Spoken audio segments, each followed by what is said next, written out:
Well, good afternoon. My name is Derek Badala, and I am here to talk about audio codec technology, doing reliable audio transport over unreliable networks using Digigram codecs. So we're going to take an in-depth look at Digigram. If you are watching us on YouTube, you can certainly ask questions, and we'll try to address them as they come up. If you're in our meeting, Zoom meeting, we can also answer questions there as well. So without further ado, we'll get started.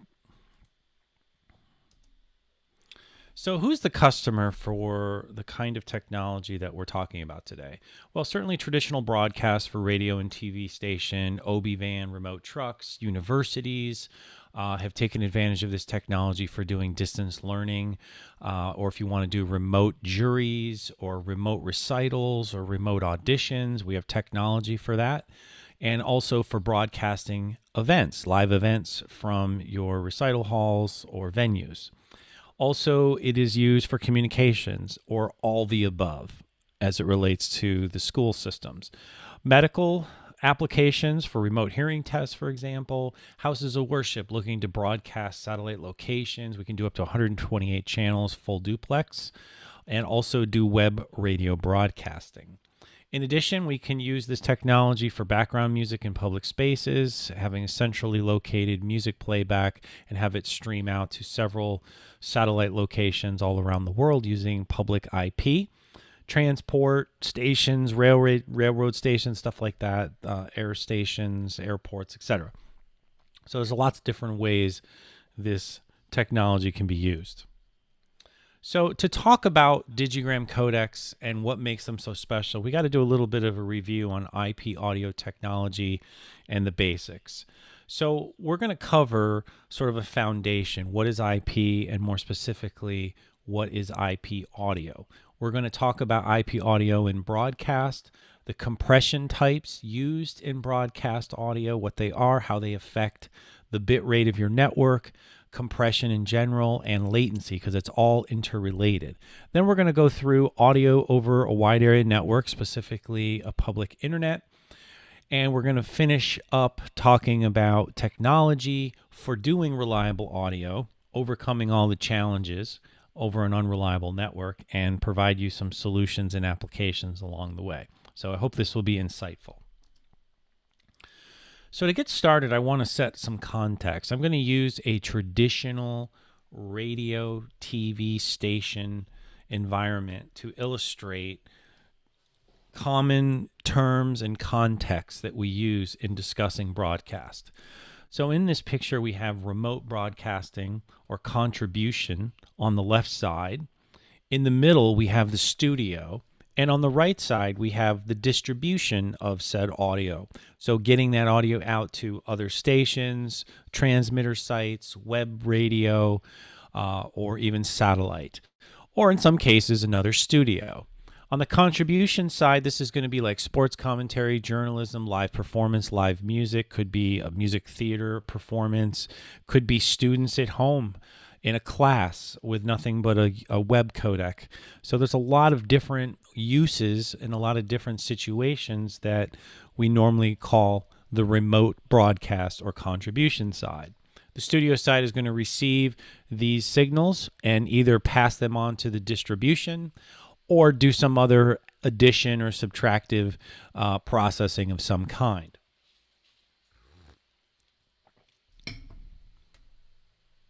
So, what is IP? And in the case of audio, what is RTP? These are terms you're going to run across in doing high quality audio over the internet. Well, first of all, an IP network is a main network communication protocol for getting data and packets of data across different networks. We have datagrams and IP protocols. A datagram essentially is the self-contained entity of data that's carrying information from the source or the encode side to a destination side. The IP protocol establishes communication between these two ends over a local area network, or in this context, over a wide area network. And when we're doing IP audio, there's always a best effort delivery of data. but it doesn't guarantee that arrival of all the packets. It doesn't guarantee that the packets won't be corrupted in some way, that the order of the packets will be out of order or in order, and it doesn't guarantee that the packets won't be duplicated in some way. So we need to deal with all of this when we're taking audio and or video or both and using IP to get data from one place to another. Now, we've all heard the term IP address. Anytime we're talking about a box, in this case, it could be your laptop or your smartphone. It could be a computer on your home network. But there is there's a network interface on that box, and there's one IP address per network interface. It can be defined manually or automatically by your router, and these are numbers that are unique anywhere in the world. If you have a home internet, your router or your modem has a unique public IP address, and then the devices on your local network have a unique IP address. Now, this is very common knowledge for a lot of people who are used to doing IT stuff, but for some of you, this might be new. The reason we discuss it here is when we get into the conversation about redundancy and doing true redundant IP streaming, we're talking about more than one IP address for that single box. So this is going to become more important when we get to that. Now, when we talk about doing these types of datagrams over the internet, there's something called User Datagram Protocol, or UDP. It was developed around 1980, and it's a core member of the Internet Protocol Suite, and it is used for basic communication. So you might think of it like remote desktop of your computer. And it's not suitable for multimedia applications because there might be some packets lost along the way, and it's suitable for basic things and going and logging into a remote computer for getting data. But when we're talking about continuous multimedia, continuous audio, continuous video, the UDP format is not really suitable. So what was developed was something called the RTP format, real-time protocol. And from 1996 to 2003, this protocol has been perfected, and it's used for delivering audio and video over IP networks. It typically runs over UDP, and also there's a format known as RTP Control Protocol, or RTCP, and this carries things like transmission statistics, quality of service, synchronization, especially if we're talking about multiple streams. It also contains sequence numbers, timestamps, and stuff so that the encoder and the decoder can properly decode the information in real time and have everything in perfect harmony so that you have no dropouts or no issues. So RTP is what is used today when we're talking about multimedia, audio or video over a public internet or a local area network. There's also something called SIP, a signaling protocol. It stands for Session Initiation Protocol. It's used in conjunction with RTP for establishing connections over a network.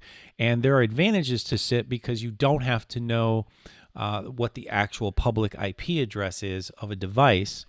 If you're using a SIP infrastructure and registering hardware on that infrastructure, many times you can connect to that hardware with something very similar to it, like an email address. So it's usually like SIP something at SIP.xyz kind of thing. And you don't have to know the actual public IP address if you're streaming somewhere where you don't know that information. So what is IP audio and broadcast and streaming? How do we tie all this together? Well, here's what we know.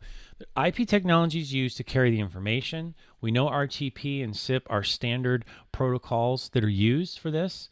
We also know that there are factors that will affect IP audio. Audio compression and network bitrate.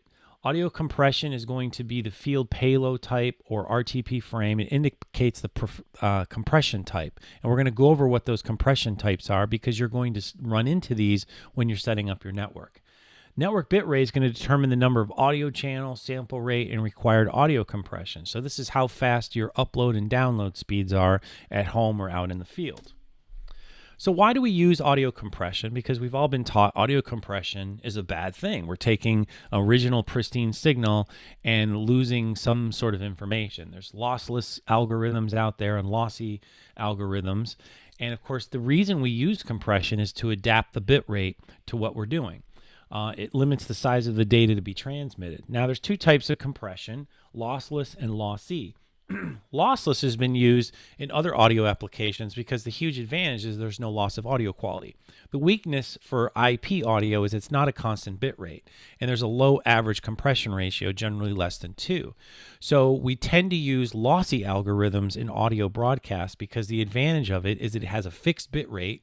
There's multiple compression ratios that are still good for audio quality. However, the one weakness is when we use lossy algorithms to fit our audio signal in a mediocre or slow bandwidth network is we are adding latency because the decoder needs time to decode the information and put it back in its original form. So a general rule of thumb is if you increase the compression, you're going to increase the latency. We're going to talk a little bit more about that in a minute. Now, there are many kinds of compressions used in broadcast audio. Compressions for voice and high quality or complex audio like music. So in the voice world, G711 and G722 are terms you might come across in that process. In doing music or complex audio, you're going to run into MP2 and MP3, various forms of AAC, Opus, or aptX. And I'm going to briefly discuss these so you know what they are, but these are going to be parameters that you run across in setting up these networks. So we have, uncompressed audio is just sampling the audio as is. It's usually referred to as PCM, pulse code modulation. This will be a setting in your codec. We also have, what is the raw audio bit rate of PCM audio. 24-bit 48K is 2.3 megabits per second. So this is great if you have a fast network or you're doing it over a LAN because you don't have to compress the audio. So what you're putting in, you're getting out. But audio compression is going to solve the bitrate problem when I need to do, say, 30 channels of audio on a 20 megabit upload and download speed internet. So we have MP2, which is a lossy compression standard from 1993. It had one basic goal: give us what we all agree is CD quality at a 256 kilobits per second bit rate. At the time, it was selected as a reference compression for broadcast radio. Later on came MP3, which had one objective: cut the bit rate in half. So get from 256 to 128. But in reality, it's more like 192 kilobits per second is equal to 256 kilobits per second for MP2. And this is really used for web radio and music listening on iPod players and stuff like that. So it's been around for a very long time, and it's an accepted compression algorithm. However, for radio and TV audio distribution, we wanted even a better solution. So a lossy compression AAC, or Advanced Audio Compression, was standardized in 1997, and its objective was to increase the audio quality of MP3 and keep the same bit rate. And so from 1997 to 2016, several flavors of this advanced audio compression emerged: AAC-LC, HE-AAC V1, and so forth. And there's always a trade-off between these if we're talking about, the bit rate, the audio quality, and the latency. Opus is one that is actually a royalty-free open source standard, and it was developed in 2012 and standardized. And it's pretty adequate from speech to complex audio and very popular in the broadcast world.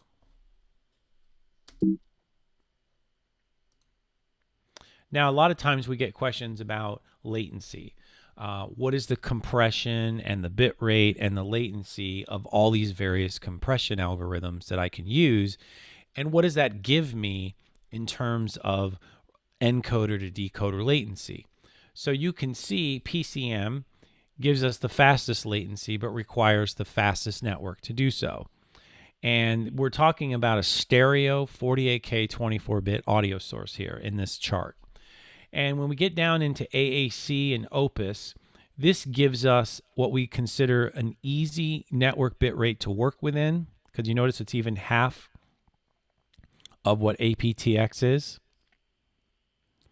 Also, it's going to give us better quality than MP3, and it's not much greater in the IP bit rate than MP3.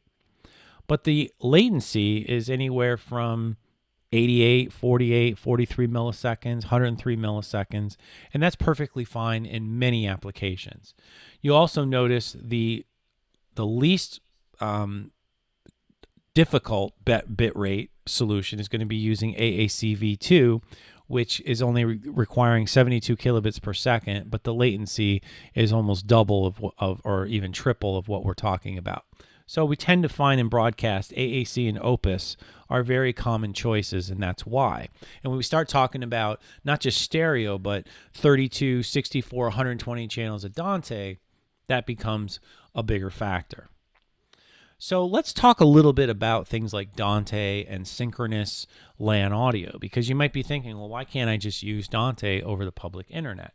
Well, with synchronous LAN audio, you have senders and receivers, and everything's connected via a switch, but it's all in a local area network. And in that situation, we're using technologies that there's device synchronization and device discovery, all in what's called PTP clock or precision time protocol, which is fine on a LAN, but it does not work over a wide area network. Now, there's a lot of technologies that have been developed for audio over a LAN: Dante, Livewire, WheatNet, QLAN, Ravenna, AS67, and this is beyond the scope of today's presentation. But you just need to know that these technologies need some kind of encode decode solution to take these technologies and put it onto the internet. So when we do audio over a wide area network or an internet, we have more things to deal with because we don't have that precision time protocol. Now, we talked earlier about who the customer is for this type of technology, but when we're talking about audio over a wide area network or public internet, there's no quality of service. So there's no guaranteed bit rate because the information or the packets are taking several hops. Packets are lost, they're duplicated, they're disordered, and there's jitter. There's also challenges to be solved for doing this because we need to receive all the packets, we need to manage disordered and duplicated packets, we need to deal with jitter, packets that are arriving late, we need to manage clock drift and other issues that may happen, and we want to have high audio quality no matter how limited the network bitrate is. So what can we do? Well, a company by the name of Digigram developed a technology called Fluid IP. It's a Fluid IP engine, and it was developed and it's been used since the late 2008, early 2009. It solves IP challenges over these unreliable networks. It's built into every unit. It's a smart streaming engine that guarantees quality of service, deals with packet loss, jitter, and perfect sync. Gives us the highest possible audio quality, gives us transport stability. We can do redundant streaming, and it's extremely low latency given everything that's going on. So what makes Digigram's Fluid IP unique versus other means of doing this type of thing? There's really three things. It's the most adaptable solution. It has error correction and redundancy. So we're going to go through those three differences or those three things that make it unique right now. When we talk about these Fluid IP engine technology being the most adaptable solution, it's because it comes with all the compression algorithm formats supported. They come standard because these algorithms have to be licensed. They're not all free. They're not all open source. So they have G7, 11, and 22. They have MP2, MP3, all forms of AAC and Opus, and there's even an optional ability to add aptX in our ServLink solution. Now, the second thing that makes Digigram unique is that we can fix packet loss by using something called forward error correction. And we can actually turn up or turn down the amount of additional packets that we want to transmit so that if packets are lost, the decoder can reconstruct the original signal. Now, the disadvantage or consequence of using FEC or forward error correction is latency because the decoder has to wait for the FEC packet to decode the previous frames. So we have all of these compression algorithms that we can use. That's number one. We have the ability to use forward error correction when needed. And number three, and probably the most important thing that makes Digigram unique, is how they've implemented what we refer to as true 100% dual streaming or spatial diversity using two different IP network paths from encoder to decoder. So this goes to my discussion about the IP address. There are two separate network interfaces in just about every Digigram hardware piece. So you'll find an Ethernet port for one and another Ethernet port for the second. Plus, you'll find other Ethernet ports for your LAN connections like Dante and AS67. So we actually are taking a completely separate internet path than the original. because we have two separate ISP connections for that to happen. In addition to that spatial diversity, we have time diversity, where we actually apply a delay, if we so choose, to the second stream. So if there's a catastrophic internet event, the decoder can reconstruct the original seam. The audio is continuous. There's no clicks, pops, or dropouts, which is exactly what we want. We also have to deal with jitter buffering and clock drift, which is a very common thing in most codecs anyway. But the three things that make Digigram unique are that dual streaming, forward error correction, and the ability to have all the compression algorithms available to you. Now, what about a real world look at how this works? So here's an example of a studio to studio link using a Koya Crosslink AS67 with true dual streaming. So we have our LAN on the left side and what's going on in this facility, and over on the right we have our LAN in the second facility. And using a Crosslink AS67, which will give us up to 16 channels of continuous individual channels from point A to point B in full duplex, both directions, we're taking two separate paths over the internet to that destination. All packets are received, all the disordered packets are reordered, late packets are managed, clock drift is corrected, and we have high audio quality no matter how unreliable that internet is. Now, it's important to note we can multicast, so we can do multiple destinations. So here's a house of worship or a home church to many satellite churches using a ServLink Dante, where we can have up to 128 Dante channels encoded with an NTP server, have a target public IP address of each ServLink in the other facilities, clocking to the same NTP server, so all of the channels are in sync with each other, and we can have comms and program audio going in both directions in this example. So I want to see if there's any questions up to this point. Doesn't appear that there is, so we'll keep going. Or we take something like a ServLink Dante and connect to venues for remote mixing applications or comms or both, or using one as a screening room of the other, etc. So a lot of different ways this technology can be used. Now, what are the solutions that we offer to do this fluid IP technology that we're discussing here?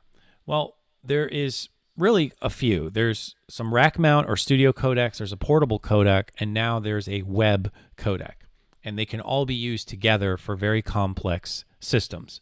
It's pronounced Ikoya, so we have a Koya Crosslink and a Koya ServLink. There are 6 different units. They all do the same thing. They can all multicast. They can all encode and decode. They all have the 3 key differences of what makes Digigram unique. They all have fluid IP. But what I've done is I've highlighted in red the difference, which is some are stereo codecs, some are multi-channel codecs, some are LAN audio codecs, and some are MPX or FM codecs. Others can be MADI, Dante, AVB, analog or whatever, depending on what we're doing, and there's different ways to accomplish any of those formats. So I've highlighted the ServLink on the bottom right because of the high density number of audio channels. But any of these boxes will accomplish what we've been talking about. It just comes down to what kind of inputs do I have, how many channels do I want to stream, and what do I need as a local connectivity. So the Koya series has been in use for well over 10 years now. There's well over 10,000 codecs in operation 24/7, 365 days worldwide. It's ST2110 compatible. It supports all the pro audio formats. Several major companies utilize Digigram technology for a variety of broadcast and streaming solutions. So you're in very good company when it comes to the Digigram solutions. Typical rear panel look of a codec from Digigram looks like this. You can see you have your audio connectivity on the left, multi-pin connectors for additional audio connectivity or GPIO, serial transmitted triggers. There's the 4 networking ports that we were talking about, 2 for LAN, 2 for WAN, and even dual redundant power supply. Now I've highlighted over here that most of our codecs even have an SD card reader. So if you're using this at a transmitter site or at a distribution capacity, you can make it and have decode priority streams. So if we're no longer receiving a stream, we can actually default the unit to a playlist on the SD card and keep your audio streaming 24/7.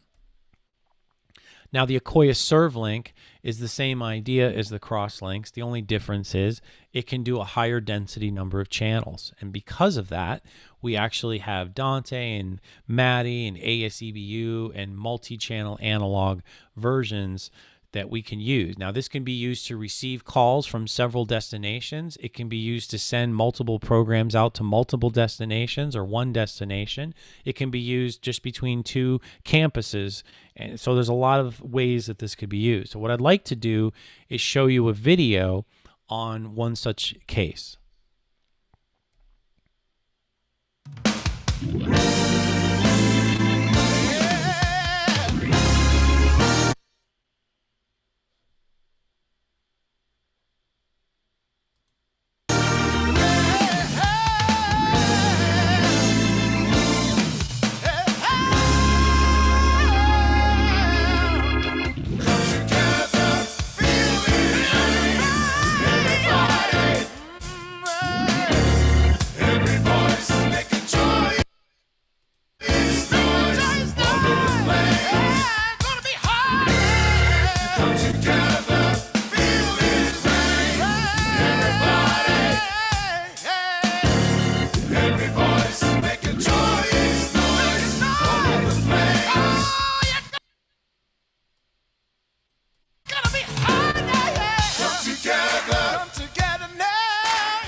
So as you can see in that video, it's a very powerful solution for a house of worship application or remote mixing or sending audio from one campus to another and having it remixed in that room, for example. I still don't see any questions, so we're going to keep pressing on. Now, I mentioned earlier that the ServLink has lots of different channel combinations, so you can get it in an analog and AES configuration, AES only, MADI only, Dante, and even analog only situation. So it comes in several different flavors. It's also scalable. And what I mean by scalable is that there's the ability to, it starts off as an 8-channel codec, and you can scale it up to 16, 24, 32, 64, up to 128. So depending on what you're trying to do, that's what I mean by scalable. So if you get into the ServLink, you can always grow and not have to add hardware or take up more rack spaces in your server room. Now, I always get asked, or I know I presented this slide earlier, but now when you start thinking about using the ServLink to do multiple audio channels over the network, like Dante, what kind of bitrate do I need? So again, I go back to Opus or AAC, and this is 2 channels stereo 48K audio. So even if we multiply this by a factor of 100, we're still in a very usable 50 up, 50 down residential internet connection. So not a problem. What about network security? If you're talking about a campus, a venue, a military application, a simulation, remote mixing, there's also internet security because you're opening up your network to the world. Well, what Digigram did is, they created a solution to this. Now, a typical IT design, you'd have a DMZ layer in your design where you normally would put any equipment needing direct internet access. So here the audio codecs would normally sit. Each layer is protected, so your privileged information and trusted information is behind a further firewalls. But what we need to take into account is if we're using things like Dante or any other IP audio networking protocol, well, that changes things because now we need to put the codec in the local network, accessible to the local network, and have it accessible to the internet. So the audio codec can become a vulnerability spot because we need to access both the trusted and privileged side of the network and get out to the internet. So what Digigram did to deal with this is they put a hardware separation between the wide area network and the LAN audio. So the ServLink, for example, isolates the Dante world from the wide area network world, which makes it perfectly secure. And there's only a PCI bus that internally connects the two worlds. So it's not hackable by IP standards, or IT standards, I should say. All right, let's talk about portability.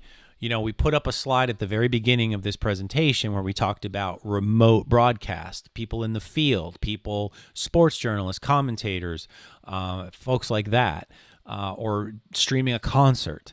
What if we need to go into a situation where we don't have a local area network to work with? How do we deal with that? How do we address it?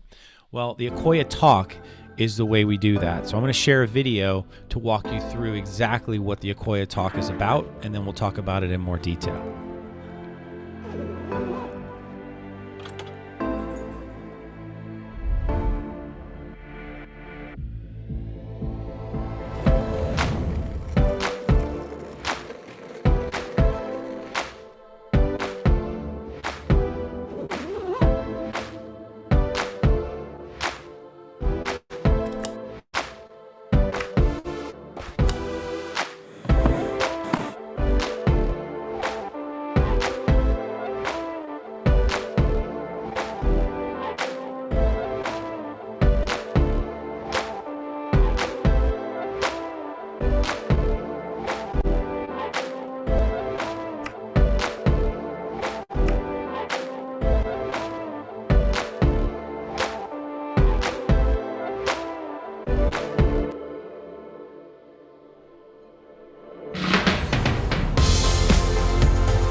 So let's talk a little bit more about the Akoya Talk.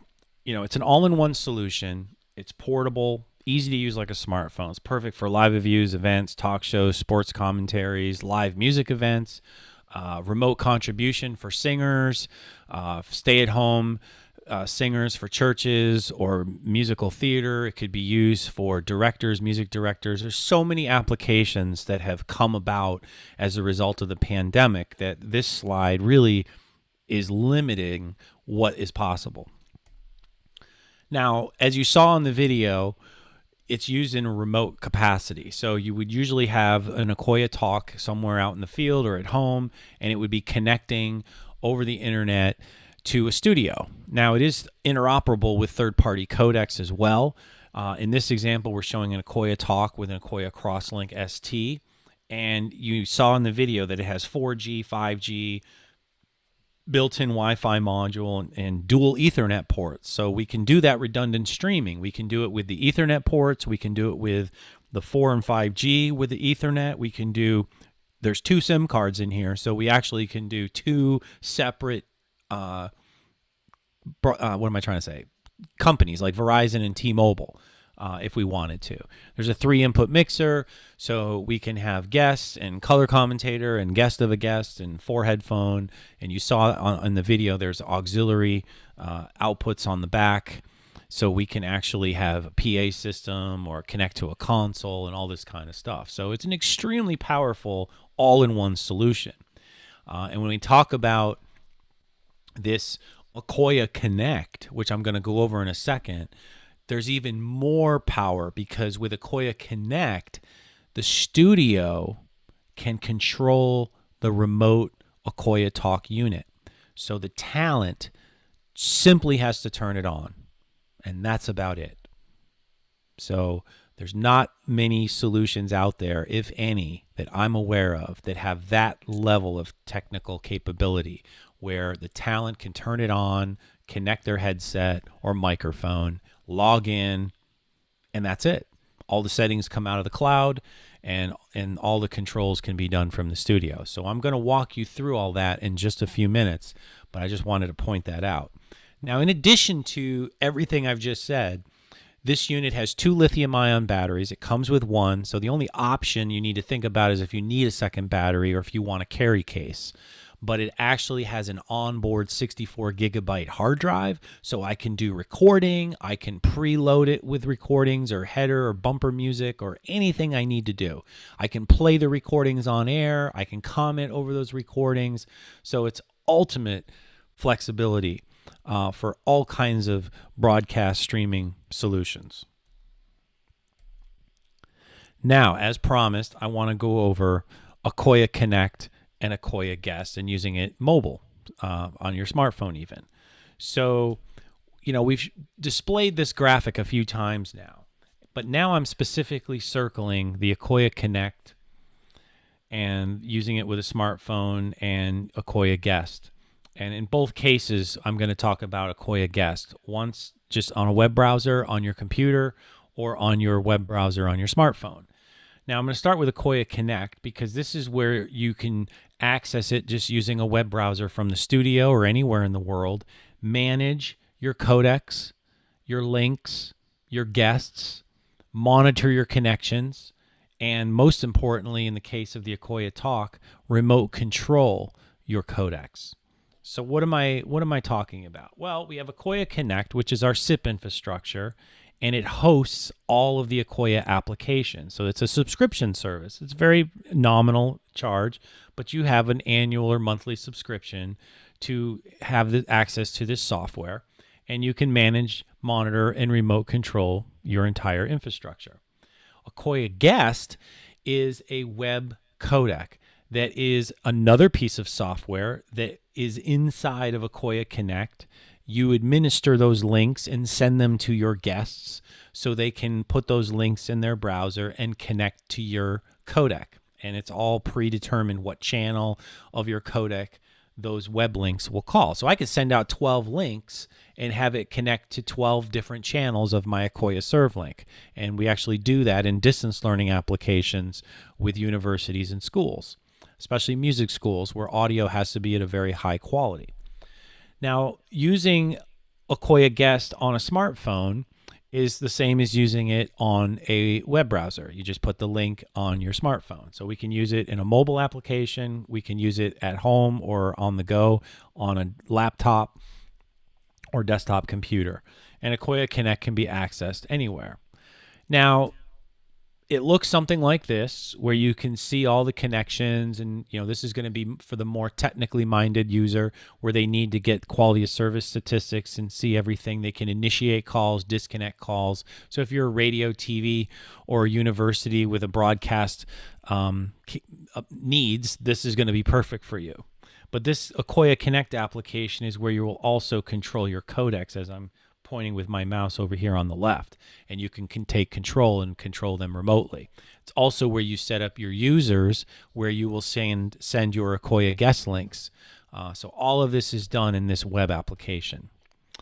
So what are some ways this could be used? Well, let's say you're Major League Baseball and you have announcers at home working a game. They're receiving a video feed and they need to call the game from home. I can send and ship these kits to their homes, and all they got to do is turn it on and connect to their local network. So we can use, basic dynamic IP allocation or outfit it with a SIM card even if there's bad internet in the home. And all that announcer has to do is log in with an email address and their password. Once they do, we will see it at the studio, and then we can use Akoya Connect Remote, as I'm pointing out here with my mouse, to control each one of these talk boxes remotely. So this pretty much revolutionizes how sports commentary can be done over the globe. No longer do folks have to go to the venue. Of course, during the pandemic and all of the lockdowns, this was a very convenient and extremely helpful way to do these productions. And now with the hybrid approach to doing things and reducing travel costs, etc., this is a much more cost-effective way to do commentary. We also show like a tennis tournament. You might have an Akoya talk under a chair umpire, an Akoya talk up in the booth, an Akoya talk anywhere in the venue to run your ambient mics. And the advantage of using it that way, opposed to a traditional rack that's centrally located, is I don't have to run wires everywhere on site. I also don't need to have an A1 or A2 engineer, because pretty much this box can just be flipped on and then we can control it remotely. Then the audio comes back to the studio. In this slide, we're doing video with a system called LiveView, using a TriCaster for editing, and we're showing a live audio engineer to sort of mix everything in real time, which is what you would normally do for live TV anyway. So it's just another way this could be deployed. So, and I'm going to show you several other applications in a minute, but I just wanted to lay a little bit of groundwork. So these are a suite of applications: Akoya Connect Remote, Akoya Connect Monitor, Akoya Connect Manage. Now, what I'd like to do is show you Akoya Guest. This is going to be really cool because this is a web codec. This is where I don't have to ship any hardware anywhere to my guests, my contributors, my commentators, my musicians, my students, whatever I'm using this for. The folks in the field don't need any hardware. They can literally just use their smartphone, earbuds, or their laptop and a good headset mic, or we want to step it up a little bit, put an audio interface in the equation. So, we can do talk shows with this remote and use Akoya Guests on a browser and interview guests and do podcasts and have very high quality audio as if I ran a microphone cable 3,000 miles across the country. So what I'd like to do is do a short demonstration of how this works. Now, this is what Akoya Guest looks like in your web browser or on your smartphone. But let me walk you through actually a demonstration. And in this demonstration, just to go one step further, we used it with a third-party codec. So we could, obviously we prefer to use it with Digigram, and we get all the benefits of Digigram, but we wanted to show that the interoperability is not something we say, we can actually show it. So we show it using a third-party unit as well. Derek Badala here with Syntax and representing Digigram. Today we want to show you the new version of Akoya Guest, using it with not only your web browser, but your smartphone, and how Akoya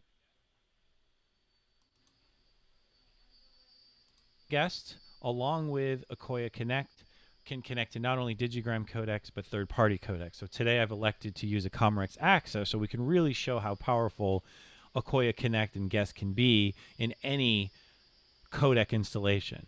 So the diagram below me is your typical broadcast solution, and in this video we're going to specifically focus on Akoya Guest for smartphone and web browser connecting to the studio with Akoya Connect. And also, as I said earlier, we're going to use a third-party codec. So in our Akoya Connect infrastructure, we will grab the settings for our third-party codec. We will log into our third-party codec GUI and put in those settings, which will register it on the Akoya Connect infrastructure. In addition to that, we will go into Akoya Guest on the Akoya Connect infrastructure and create links that can be sent to third-party folks that are going to connect remotely, and I can assign those links to the third-party codec itself. Once I've done that and I receive the link on my smartphone, I put my link into my smartphone web browser. In this case, it's an iPhone, so this is Safari. And I'm going to go over to the Settings tab by simply tapping on that. And you're going to see some different settings if you've used Akoya Guest before. We have operating mode, audio IOs. You can see it's an iPhone mic this time. We have our usual input options, streaming options, stereo, and quality. So we're going to start there. And you can see when I tap the actual streaming quality, I can choose anything up to 256 down to 32. I'm going to go ahead and choose 256. And I have a choice between stereo or mono. And I'm going to choose stereo. As we move up, I'm going to elect not to use any of the echo cancellation or audio DSP at this time, but I can use it. And since I'm using an iPhone, I only have my iPhone microphone. I'm not using a headset right now. Operating mode. There are 3 choices. You have the standard, advanced, and light for low power smartphones. We recommend that when you are using a smartphone. Otherwise, use standard. And when you are using a smartphone that has music files or using a web browser, you can choose advanced. By choosing advanced, you'll see that it will reload the software. We now have the file input option, so we can choose to have that on or off. When it's on and we go back to the main screen, we can select the file and load it. And this is also true on a computer. So if you wanted to load a music file and play that, or load an interview that you did offline, that's what this feature is for. I'm going to go ahead and disable that. And I'll go back to the low power smart mode. Software will re-download. Now I will click on the back arrow and take us back to the main screen. First thing you're going to see that's new is you have feedback. You know what's going on. You also can see we're ready to place a call. So it's already made an established connection with sort of a preliminary connection with Akoya Connect until we actually hit the call button. We have a little counter, a little reminder here that we encourage you to use a headset when going on air. And of course, our mute button. And on the smartphone, you're simply sliding the buttons over. So what we're going to go ahead and do now is we're going to make the call to the Comrex that's behind me. And you can see now that we're connected. I also can see that I have audio on my Comrex. And once I'm done and I want to hang up, simply select the hang up and slide it over. That's it. Thank you for watching. So Akoya Guest can be used in a lot of different ways. What you just saw. We can use it Akoya Guest to Akoya Guest connection, where it's simply a web browser to web browser. Think of it as a two-way call. And you can get a subscription where it's 2 links, 1 link for you and 1 link for your guest. And then whatever audio connections you have, you would actually have like an audio interface and a microphone or whatever. That's what you'd be using, and just use the web browser to initiate the connection. The advantage over several other technologies out there is the quality is going to be broadcast quality. It's going to be far more reliable, and you're going to notice it immediately. Now, we can also do Akoya Guest or web browser to a Digigram codec, and as we did in the video, to a third-party codec. But it goes even further. We can do multiple guests at once, and this is where the secret sauce starts to come into play. So we can have multiple links. Each link is hardwired to a channel of my studio codec. So I can start adding multiple guests and scale.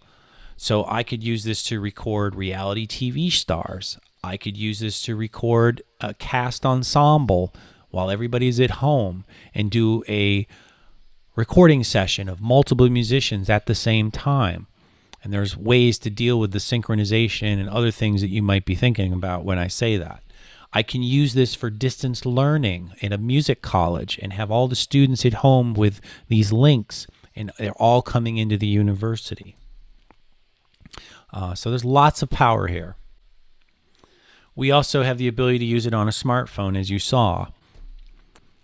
And we even make something from Digigram called a Q mic, where it's a preamp for your smartphone. So if you want to use professional headsets and microphones, we can actually attach this to the headphone jack. So we come back to this side of our graph, or this side of our graphic, and we talk about the contribution in remote broadcasting. We've covered Akoya Talk. We've covered using it on a smartphone or Akoya Guest on a browser, or using a Crosslink or ServeLink in the field as well, connecting back to the studio. And then I've walked you through Akoya Connect for remote controlling your portable, managing and monitoring your infrastructure, as well as your Akoya Guest links. So it's a one IP audio solution, all from Digigram. So what are all the different ways that this can be used? So we've discussed the IP audio basics, the foundation of IP audio, what makes Digigram unique over all the other solutions out there, and we've shown you some examples of how it could be used, and we've demonstrated it for you. But what is all you can achieve with these? So, the traditional broadcast slide that I've displayed numerous times during this presentation, we can certainly achieve a broadcast facility at a university, at a radio or TV station. We can accommodate any one of these phases of your facility, whether it be on the remote side, the studio side, or the distribution side. Absolutely. But what else can we do? Well, we could do broadcasts from home. We could outfit folks with a talk at home that can now communicate with the studio. So this could be for if you're a soccer league or a minor league or Division I, Division II league of any major sport, and you need a sports commentary solution that doesn't entail travel and expense. This is a great way to do it. And we can have multiple commentators all around the world, all contributing audio to a central facility. So no longer do folks have to get on a plane and go down to a certain location to do it, or go to the venue itself. And this is perfect for universities too, because many of them have their own broadcast facilities. I showed you a tennis tournament, and we could do golf tournaments and other applications like that in a very unique way. We can set up dual redundant streaming between the studio and the transmitter site. We could do also studio to studio or facility to facility or campus to campus connections, up to 128 channels of full duplex audio. We can connect venues. We can do multiple programs, transmissions all at the same time, from studio to transmitter, studio to studio, web radio, DVB satellite, all the above is possible. We can transcode as well, so we can take signals from one format and transcode into another and be broadcasting in several different ways. So lots of different possibilities using these codecs. With the pandemic going on, many other opportunities have come about, like folks that want to stream and do live concerts from home. We can do web radio using a Crosslink LE or a Crosslink ST.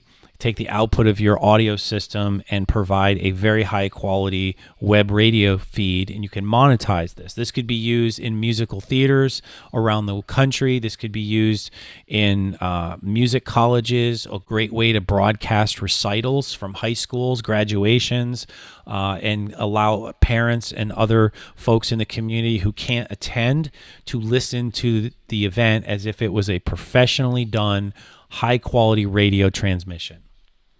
I showed earlier how we can do multi-campus sharing of full Dante or Maddie audio, so multi-channel audio. Lots of different ways this can be used. I broached the subject, but now I'm going to show you how we can do remote learning. We work with several universities around the country, and they have music programs that they needed to conduct music classes online in a very high quality professional way. So the challenges with this is you don't want to have hardware or any software installation for the students or the faculty. So using Akoya Guest, they could all connect to the campus and do this in parallel with Zoom. So the Zoom was the video, but the Akoya Guest was the audio, which brought the audio quality to like it's live, like you're there in person. So they can share audio, they can do music teaching, lessons, ensemble work, music recording classes that require a lot of audio listening and audio sharing and commentary. So very important. And in this diagram, we even use an RME Digiface Dante to handle all of the mixing and audio busing that is required to do this. So it's a very self-contained solution.